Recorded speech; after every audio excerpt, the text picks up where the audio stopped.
This edition of the Rhode Island Spotlight is brought to you by Amica Insurance, a proud partner with Clean Ocean Access. The volunteers who fanned out across Second Beach were on a mission. While hundreds of people enjoyed a quintessential Rhode Island beach day, dozens of others arrived just after 5 o'clock at the western end of the beach to pick up trash. They didn't have to go very far. Welcome to the After 5 Beach Cleanup, held every Wednesday throughout the summer. Run by Clean Ocean Access, a nonprofit organization that focuses on shoreline access and a healthy ocean free of marine debris. It's one of many events the organization holds to combine education and action, especially on Aquidneck Island.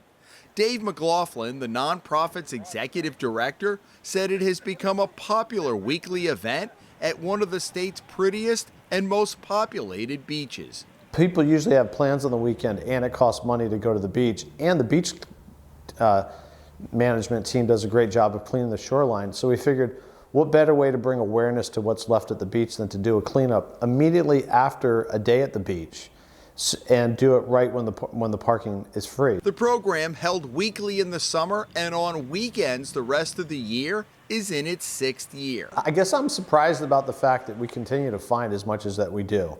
And certainly, I think in the first year we tried to work on one very specific geographic region, and today we kind of cover a little bit more of an expanse of the beach. But I think the amount of debris that clearly is being washed up, like derelict fishing gear, balloons that are caught in the seaweed zone, like the amount of debris that's coming in from the ocean is perhaps the area that is of concern, but also of hope that if that's the only thing we have to do, then we just have to keep cleaning it up. The goal for this organization, we have our mission statement, but really the goal is to change human behavior.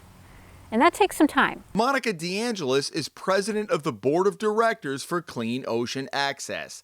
She went to Rogers High School with McLaughlin in the late 1980s and reconnected when a mutual friend told her about what the organization was doing. She said the beach cleanups are a wake-up call for many. They really are surprised at the amount of debris that they pick up and the types of debris that they pick up. And we try to educate them at these events too. Like, they'll come and they'll show you, like you said, like, look what I found. Do you know what that is? It's like, no. It's like, well, that is the styrofoam from a Dunkin' Donuts cup that's probably been sitting out for years. That little piece is what that is. Or, I found, all these straws. Or what is this? And it's like, oh, well, that's the, filter of a cigarette that, the nicotine's no longer there, but that remained. And a bird might eat it or something else might ingest it. If you can't get to the water's edge, it's pretty hard to enjoy it, and then why would you care about its cleanliness? While there is a heavy emphasis on healthy oceans and cleaning up marine debris, Clean Ocean Access was rooted in an issue McLaughlin, as a surfer, had more than a decade ago. It was in 2006. We got out of the water after riding some waves out at Ruggles, and we were told we weren't allowed to park on a particular street, which we thought like something that we really needed was being taken away from us. So we went to the police station, who told us to go to the city council, and that really brought up the fact that protecting and preserving public access to the shoreline to enjoy ocean activities was really important. Later that year, there were multiple beach closures in Newport because of pollution. That was a call to action, that protecting water quality, the water that we surf in all year long, was really important. So between access and water quality, that's really what formed Clean Ocean Access. On a foggy Saturday morning last month, more than 90 people converged on the Newport shipyard for the second annual Paddle for Access. Most were paddleboarders, with a few kayakers sprinkled in. The event offered 3- and 6-mile courses, both heading north toward the Newport Bridge and eventually around Goat Island before returning to Newport Harbor. Participants from 7 states came in for the event, including one who left Maine at 3:30 that morning. Clean Ocean Access told participants that the event celebrates its work to monitor all 50 rights-of-way across Aquidneck Island and to make sure everyone has access to the shoreline. Remaining vigilant and protecting public access is something that we have to keep doing, because all it takes is one shrub bush and the lack of use, and all of a sudden a public right-of-way can become private. Just to the south at Parati Park, Clean Ocean Access installed the first trash skimmer on the East Coast. Every day it picks up anywhere from 25 to 50 pounds of trash. And you might be surprised what shows up. So a bag, a flip-flop, a beverage container, a straw. I mean, if you just started tearing through this, like, you know. Is that styrofoam? Yeah. And our goal really is to demonstrate to coastal communities how easy it is and how much impact you can have by putting in a skimmer. I mean, if there's going to be a garbage can on land, there should be a skimmer in the ocean until you don't need either of them. The Newport Harbor Master's office empties the machine a couple of times a day.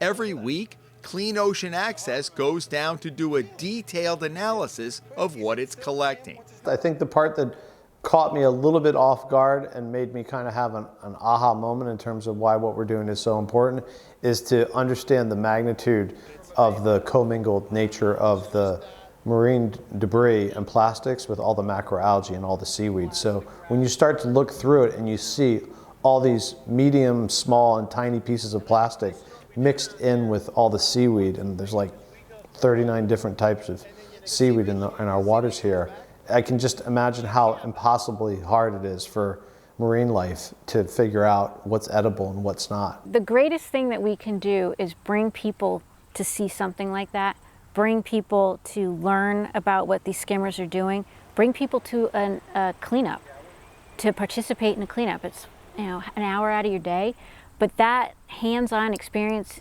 changes how people think. Clean Ocean Access also supplements water quality testing done by the Rhode Island Department of Health. For our ocean program, we collect 12 water samples every Thursday morning, 8 water samples every Saturday morning, and we get bacteria results from the Rhode Island Department of Health, and as well as information about the conditions that the samples were taken. Program manager Eva Tui said the state stops testing when the summer season is over. We find it important to test year-round because obviously after Labor Day, we're still swimming in the beach and people are surfing year-round. Tui also is spearheading an effort to do more composting on Aquidneck Island and talk to students about it in local schools. We're using Healthy Soils, Healthy Seas as a way to connect our actions on land to how we are seeing what's happening to our oceans. So by having to sort your food waste, we're diverting that much food waste from going into the landfill, and then you're learning how much waste is then recyclable and how much waste is actually ending up in your trash can. And I'll be honest, you know, when that first came about, I was like, composting, that's an interesting twist. Is that in our wheelhouse? Yeah, right? Is that in our wheelhouse? Like, okay, let's think about this a little bit more strategically. Well, of course that makes sense. You know, here we're talking about water quality, which, you know, the point source for water quality is, you know, up the river.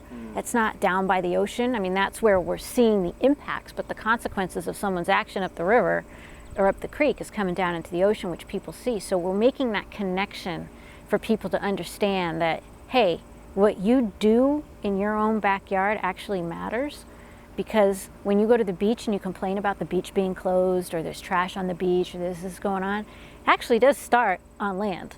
It's not just something that all of a sudden the ocean decided to get angry with you and produce. In only its 5th year since officially becoming a nonprofit, Clean Ocean has made significant inroads in the local community and caught the attention of those beyond Aquidneck Island. People in other surrounding communities and in other states have seen what we've done here and want to know, what can we do? What can we learn from you so that we can make this happen where we are, because we feel that this is very important. D'Angela says Clean Ocean Access is walking the balance between trying to help and educate as many people and organizations as possible and not stretching itself too thin with the resources it has. We rarely say no when someone asks us to participate in something. And I think a lot of that has to do with, you know, you're a new nonprofit, you're just trying to find your way. You know, we're 5 years in now, almost 6, And we're not infants anymore. We're kind of in the teenage years, so we're sort of trying to figure out like where we fit in, like what works best, and so the growth is just a matter of figuring that out. In Middletown, Jim Hummel for the Rhode Island Spotlight.